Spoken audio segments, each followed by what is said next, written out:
In her wide-ranging interview with CBS Face the Nation host Margaret Brennan on Sunday, Vice President Kamala Harris said America would lose its role model status if Congress fails to pass voting rights legislation, with Sen.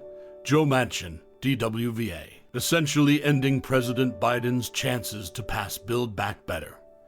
The administration appears to be pivoting to other policy areas. Harris was tasked with spearheading voting rights over the summer. In the days and weeks ahead, I will engage the American people, and I will work with voting rights organizations, community organizations, and the private sector to help strengthen and uplift efforts on voting rights nationwide. And we will also work with members of Congress to help advance these bills, the vice president said in June, claiming that voting rights were under assault. She urged lawmakers to pass the For the People Act and the John Lewis Voting Rights Advancement Act. In her latest comments on her voting rights mission, she warned Americans that if Congress doesn't get it together on the bill, the country will be kicked down off its pedestal. We have been a role model saying, you can see this and aspire to this and reject autocracies and autocratic leadership, Harris said in a pre-recorded interview with Brennan, which aired on Sunday. Right now, we're about to take ourselves off the map as a role model if we let people destroy one of the most important pillars of a democracy,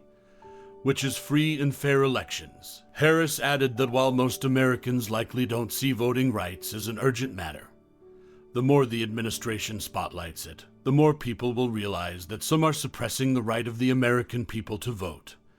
She predicted. The Harris-Brennan interview made several headlines on Sunday. For instance, Harris fired back at Democrats who claimed she's being set up to fail. "No, I don't believe I'm being set up to fail," Harris said. "I'm the Vice President of the United States," she continued. "Anything that I handle is because it's a tough issue, and it couldn't be handled at some other level. And there are a lot of big, tough issues that need to be addressed. And it has actually been part of my lifelong career to deal with tough issues. And this is no different." She similarly raised eyebrows when she told Brennan that her biggest failure in office so far is her lack of travel. "What do you think, as you come to the end of this first year? What do you think your biggest failure has been at this point?" Brennan asked. "To not get out of D.C. more," Harris said, laughing. "I mean, and I actually mean that sincerely for a number of reasons."